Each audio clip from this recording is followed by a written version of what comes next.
The semiconductor shortage for new vehicles could last until 2023.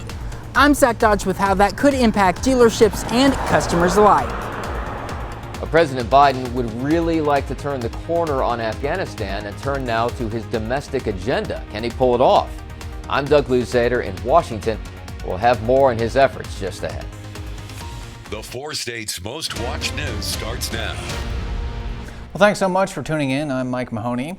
This Labor Day, a long-standing tradition returns to a southeast Kansas town. KOAM's Bronte Sorotsky tells us how the people of Uniontown feel about celebrating after COVID spoiled the fun in 2020.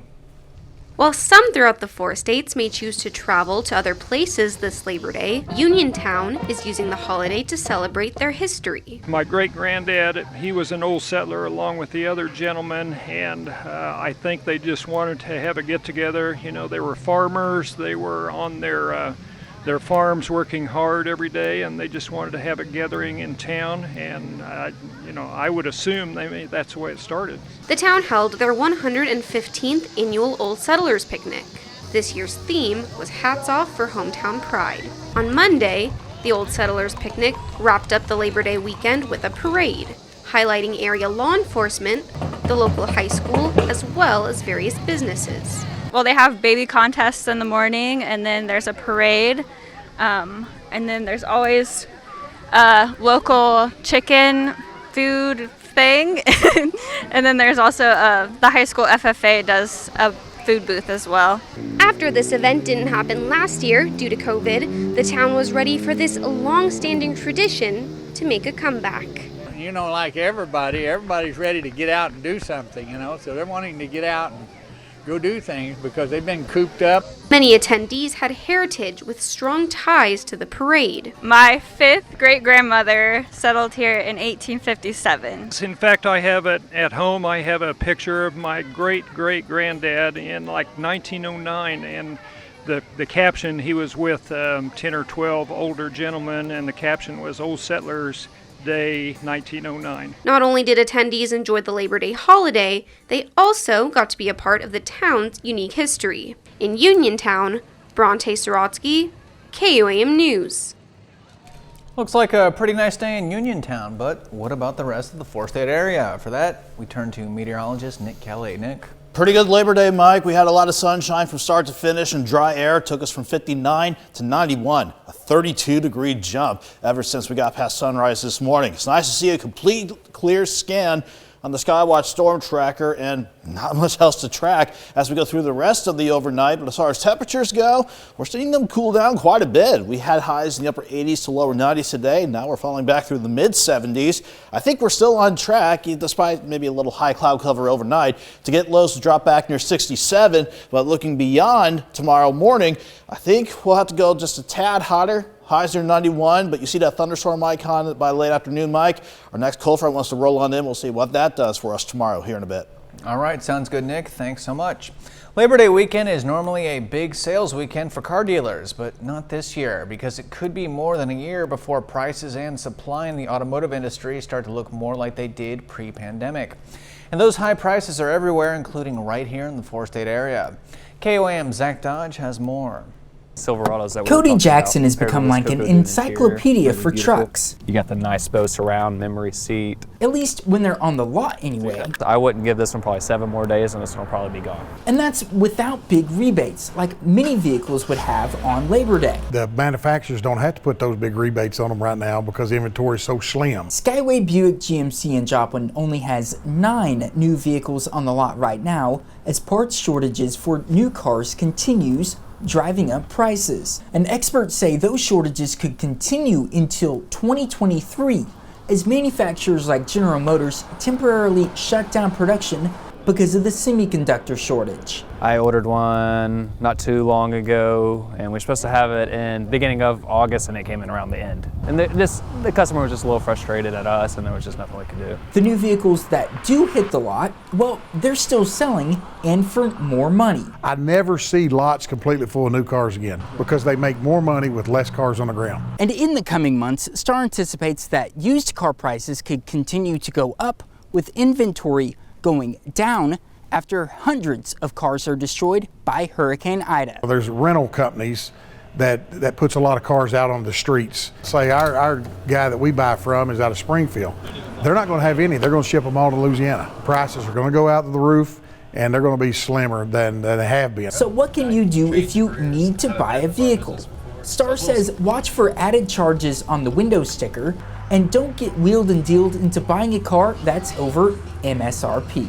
Yeah, you're paying more for your car right now. The market's up, but who knows the future? This could be the future. In Joplin, Zach Dodge, KOAM News.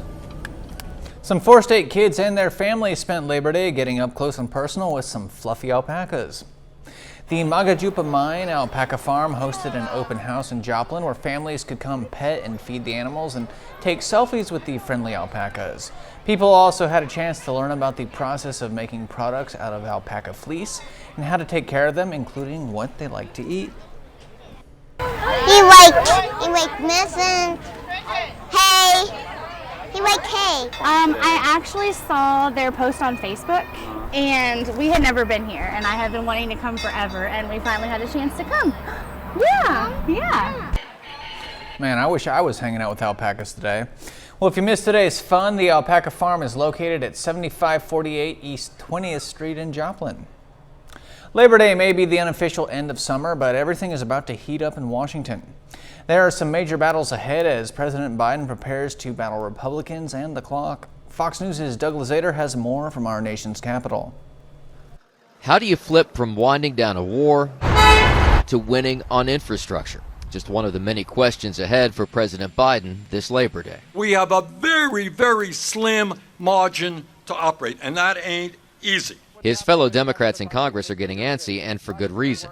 Many of them are pushing to finish not only that trillion-dollar bipartisan infrastructure deal, but also the decidedly partisan, huge $3.5 trillion social spending package, which every Republican will likely oppose. They're really pushing to ram through these trillions of spending and tax hikes. It would be a geyser of spending from Capitol Hill if they can pull it off, but there are complications. In the Senate, West Virginia Democrat Joe Manchin says he's not on board, and that could nix the whole deal. And beyond that, Congress needs to raise the nation's debt limit. There are a range of issues he's eager to communicate about. The president is trying to make it all happen, but he'll have to turn the corner on everything from hurricane devastation to lingering concerns about Afghanistan. This is an excruciating month ahead for them. The pundits know the difficulties that lie ahead because the White House is running out of time to pass some of Biden's biggest priorities. Almost every poll since this has come out that he's below 50. A former Clinton strategist, Mark Penn, notes the president's declining poll numbers in the wake of the Afghanistan troop withdrawal. He has some advice for the president on his domestic agenda. Do it now, because right now all of his major things are looking quite negative. And even though it may seem a long ways off, everyone around here is also concerned about the impact all of these issues could have on next year's midterm elections. In Washington, Doug Luzader, Fox News. President Biden spent part of his Labor Day in his home state of Delaware. The president was spotted delivering deli sandwiches to union members at a picnic held by the International Brotherhood of Electrical Workers. The president shook hands and chatted with the group and even posed for a few selfies. In the past, President Biden has referred to union members as the people who helped build the middle class. It's now time for us to honor one of our many four-state heroes. Tonight, we recognize Fred Simkin Jr. of Columbus, Kansas. Fred served as a sergeant in the U.S. Army, and he fought in World War II. Thank you, sir, for your service, your bravery, and for fighting for freedom. For more information on any of our four-state heroes or to nominate your own, just log on to KOAMnewsnow.com.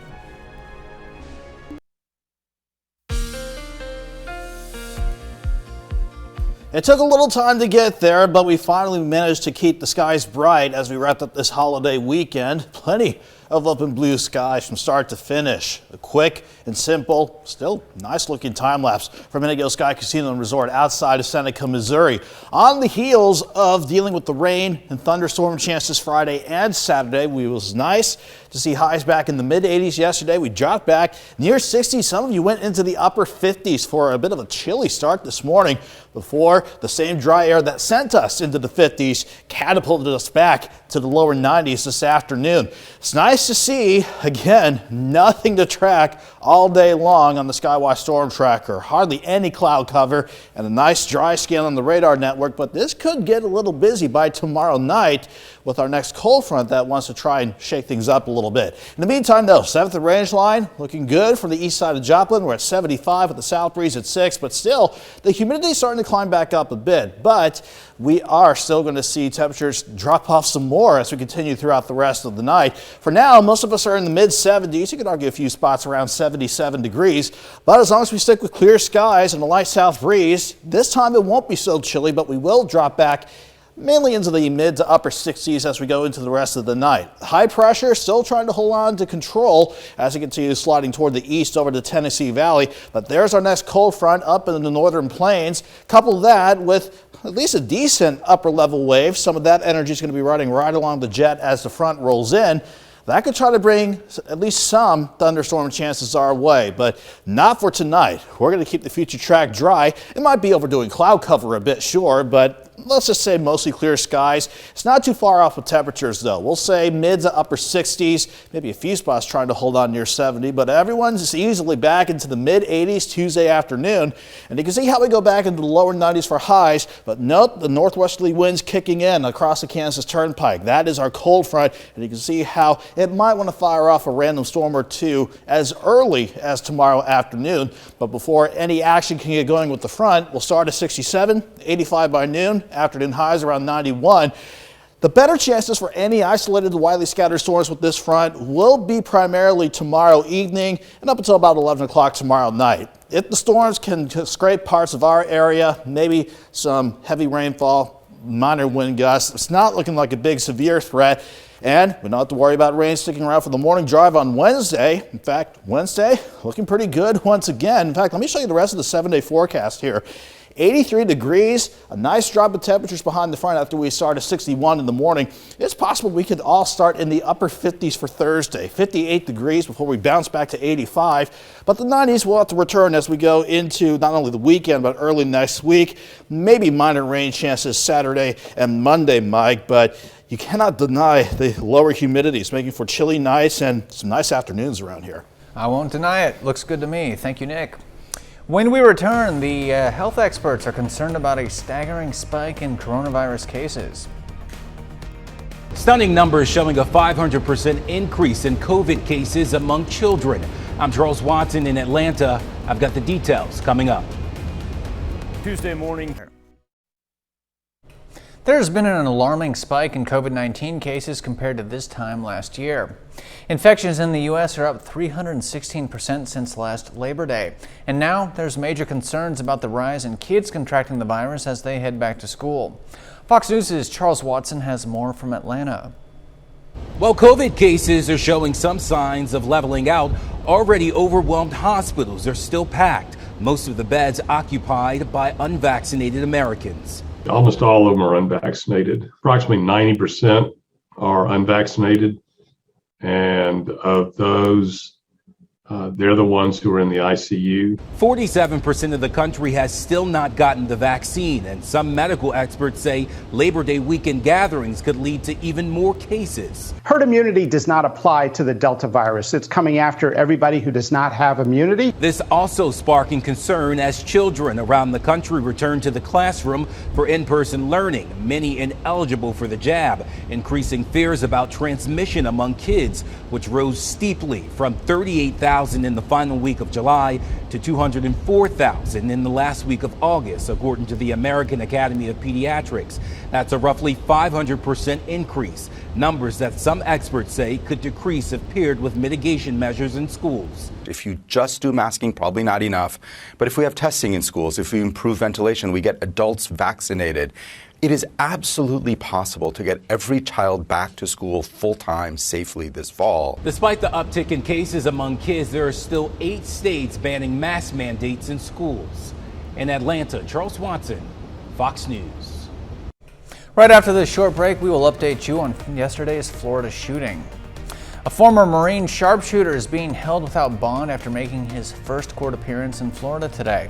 Details are next.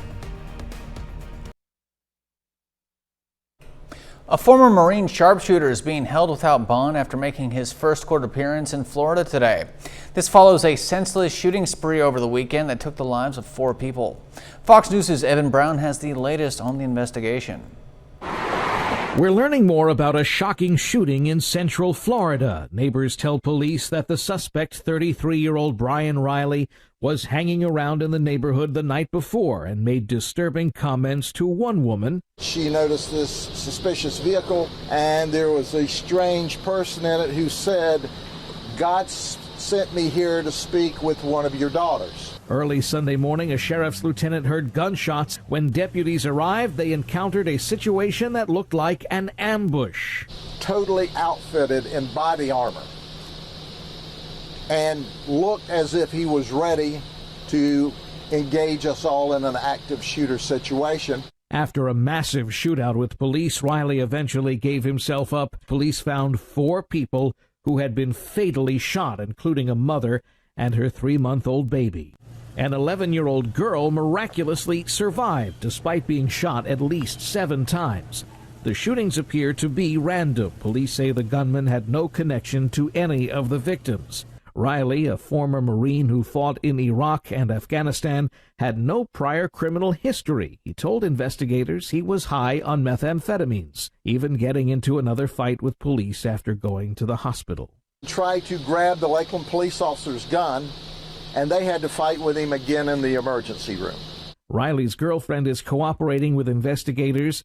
She says he had been showing signs of PTSD and had been acting erratically for weeks. Eben Brown, Fox News. Still to come, a 3-year-old in Australia who went missing in the wilderness has been found, and he is alive and well. And you'll learn what police say kept this kid alive right after this short break. Don't go anywhere. Ellen's farewell season. Welcome back to your KOAM News at 9 on Fox 14. Over in Australia, a 3-year-old boy was found alive 3 days after he went missing in the woods. The toddler, who has autism and is nonverbal, was found sitting in a creek and cupping water in his hands. He went missing from his family's remote rural property on Friday, which sparked a major search operation. Police officers credit the boy's ability to find drinking water as a key factor to his survival, as dehydration was one of the greatest dangers he faced. The boy has been reunited with his mother and father. Well, don't go anywhere. We have got a lot more news headed your way, as well as another look at your weather with meteorologist Nick Kelly and your KOAM Sports Report with Danny Terzer. The whole weekend gang is here. That's all coming up right here on your KOAM News at 9 on Fox 14. Top U.S. officials visit the Mideast as Americans struggle to get out of Afghanistan. I'm Trey Yingst in Doha. I've got the details coming up. As the Taliban take over the last resisting Afghan province, U.S. officials are scrambling to get Americans out of the country. Fox News' Trey Yingst has more from Qatar. Secretary of State Antony Blinken landing here in Qatar on Monday to seek support from America's Mideast allies as the administration scrambles to get Americans out of Afghanistan. His visit comes amid a potential crisis in the northern city of Mazar-e-Sharif, where several planes reportedly with American citizens and their allies are being stopped by the Taliban from leaving. It's still not clear exactly who is on those planes and why they're unable to leave. But in the capital of Kabul, the Taliban have been beefing up security at the airport as domestic flights resume. We are deputized here to maintain peace at the airport in order to prevent entry of anything that could pose a danger inside the airport. Also on Monday, hopes for a prolonged resistance came to an end as the Taliban captured Panjshir, the last province not under their control. Some critics say more could have been done to help the rebels make a stand against the militants. They were our allies when we first came into the country from the north. The Northern Alliance was holed up there, and this is complete, utter abandonment of our allies within Afghanistan. Defense Secretary Lloyd Austin is also visiting Qatar today, hoping to begin a recalibration of America's involvement in Afghanistan, with a new focus on counterterrorism, not defeating the Taliban. We're going to have to maintain very, very intense levels of indicators and warnings and observation. We've also learned about the first overland evacuation. State Department officials say they helped an American family escape to a neighboring country. In Doha, Trey Yingst, Fox News. Qatar shows support for Afghanistan as it provides crucial supplies. The nation flew humanitarian aid to Kabul and says it will operate daily flights to Afghanistan over the next few weeks. A Qatari flight carrying 26 tons of aid, including medical supplies and food, arrived in Kabul on Sunday. That's the second shipment in 2 days. Qatar is also expected to play an important political role in what comes next for Afghanistan. We'll be right back with meteorologist Nick Kelly and another look at your weather. Plus, school is back, but have your teens fallen behind on their driving skills? I'm Lauren Blanchard with what parents can do to keep them safe on the road, coming up.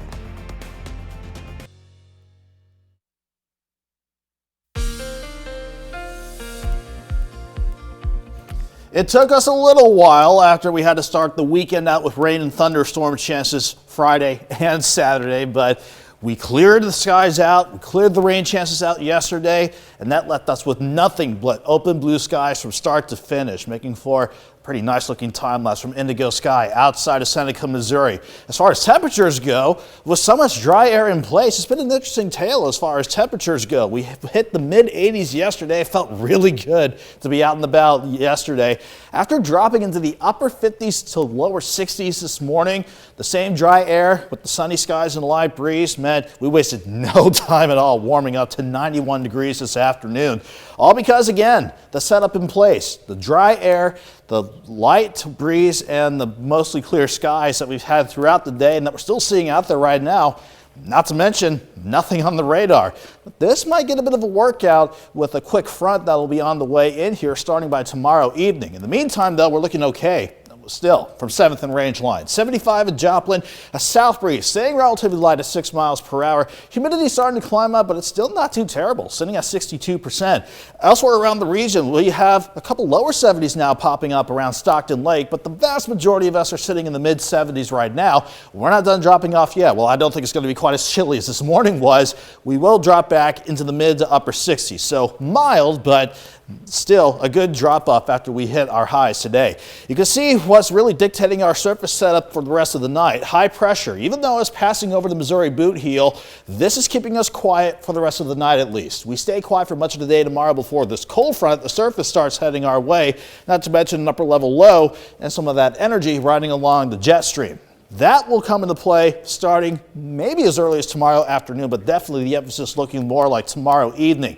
Let's spell it out for you on the future track forecast here. I think it's overdoing cloud cover just a little bit. We'll have maybe some high-level passing clouds at times, sure. And I think it's overdoing temperatures a bit. Again, I think we go into the mid to upper 60s tonight, but I think it's bang on with temperatures by lunchtime tomorrow, easily back into the mid 80s. And I'm thinking lower 90s across the board before we see the front. You can see how the wind arrows shift out of the north around the Kansas Turnpike. That's the front itself, wanting to start sparking off any good isolated widely scattered thunderstorm chances around here until tomorrow evening. Still not going to run out maybe a random storm trying to get going as the front approaches late in the afternoon, but everyone starts near 67 in the morning, 85 by noon, afternoon highs right around 91. Again, the prime time for any good isolated widely scattered storm chances will be tomorrow evening as the front works through.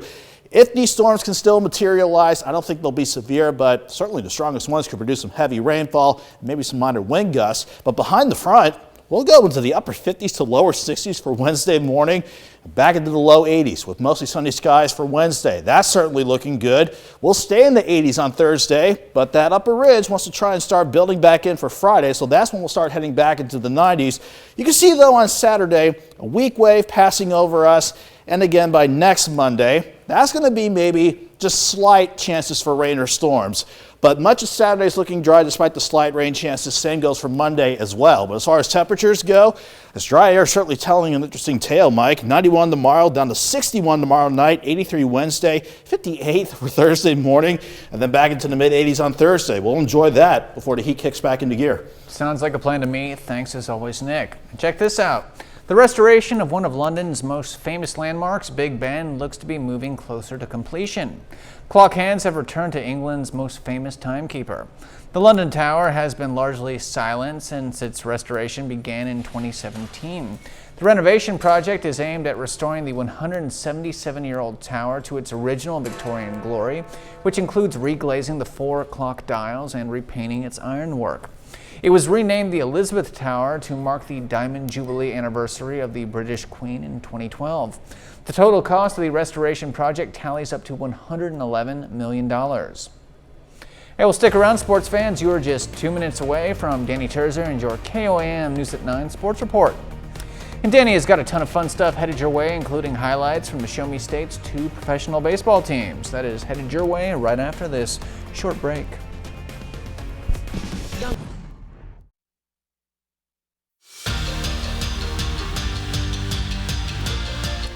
A rare treat, we've got Monday Night Football. Due to the weather on Friday, 2 of our local games were rescheduled to play tonight. In the Three Rivers League, Uniontown and Southeast resume play. The Lancers led 16-7. Tonight, a ball gets loose here. Damian Woods collapses on it for the turnover. And Woods does it again. 2 fumble recoveries tonight for the senior. And then look at this play here. Andrew Buckman going deep, but Cade Burdett jumps up and bats it down. And then with just seconds left in the game, Cash Windsor muscles his way into the end zone for the score. Southeast gets the victory at home 22-7, a good start to the season. Anderson County and Parsons are also finishing out their contest. Parsons jumped out to a 7-0 lead in the first quarter on Friday. Today, quick start for the Vikings. Deion Sylvester takes the handoff, jukes a few defenders, and finds the end zone for the score. Parsons up 13-0. In the second, Trey Mack's throw is tipped. Fisher Gailey comes down with it. He's got a clear shot, and he'll go all the way. Pick 6 for the Bulldogs. The Vikings offense slows down, but the defense smothering Anderson County. Hunter Brownwell gets the sack. Then good coverage here. Anderson County turns it over on downs their last 2 drives of the game, including here.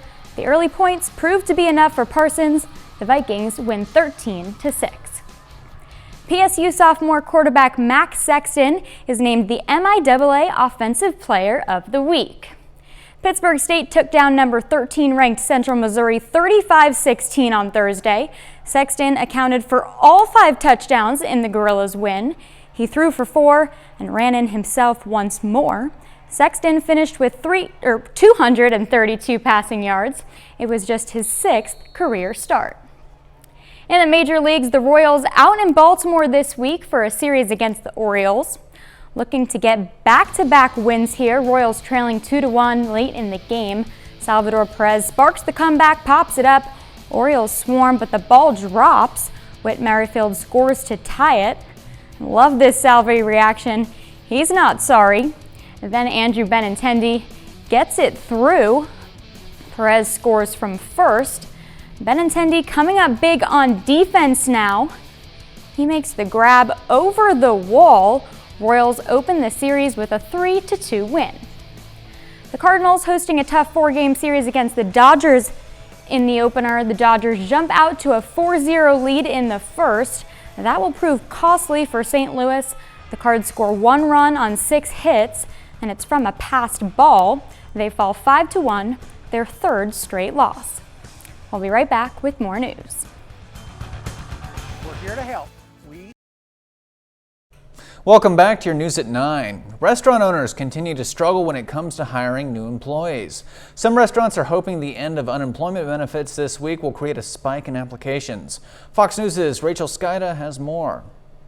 A town like Idaho Springs relies heavily on its tourism season, and this one has been a struggle, balancing high demand with a serious labor shortage. One restaurant owner here tells me at this point they don't know what it will take to find workers and keep them.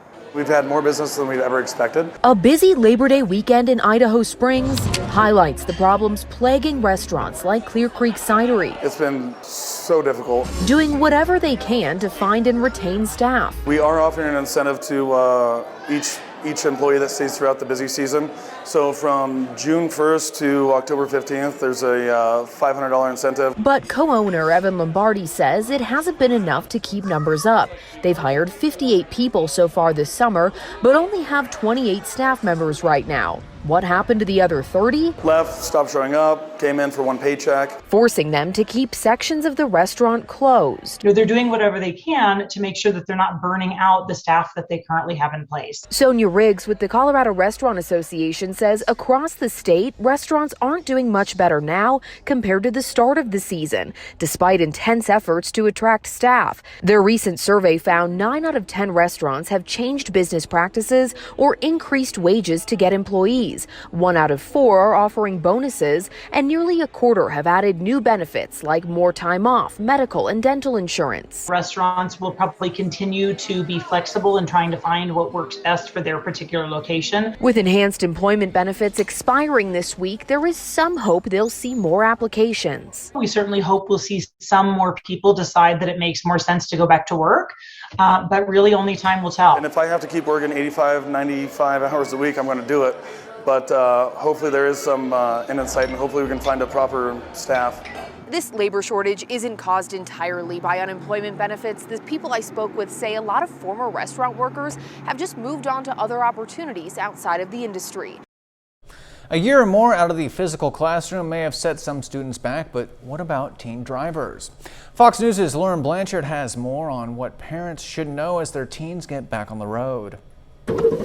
After a year of mostly virtual schooling, teens are headed back to the classrooms. It means many are back behind the wheel, but the roads of 2021 look a bit different than before the pandemic. A mother of 5, Audrey McClelland, has one already driving on his own and one with a learner's permit. Very nervous. Very nervous. Like many parents, she worries sending her teen out with the car alone. What was very difficult was that there wasn't as much time behind the wheel practicing due to the pandemic.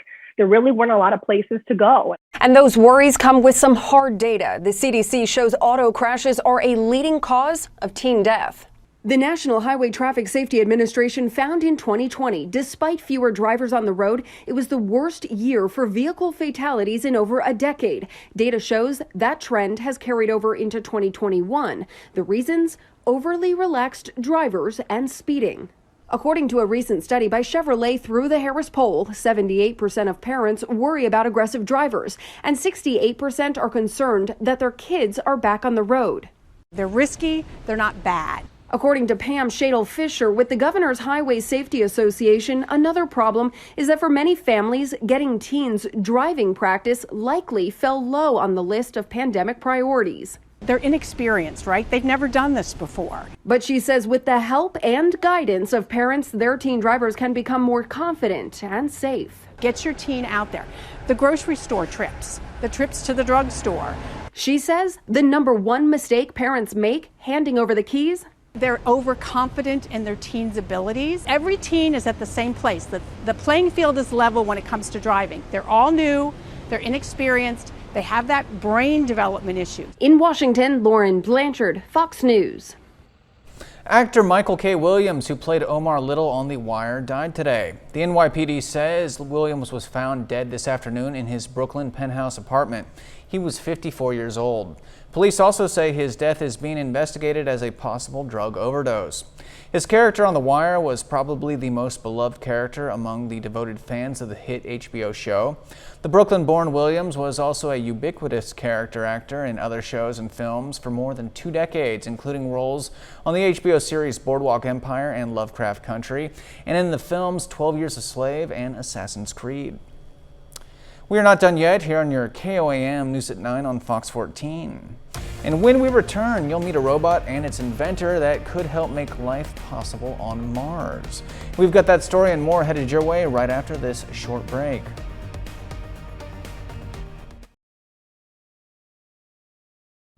As scientists continue searching for ways to make life possible on Mars, one Egyptian engineer is busy building a robot that could help do just that by making drinking water out of the moisture in the air.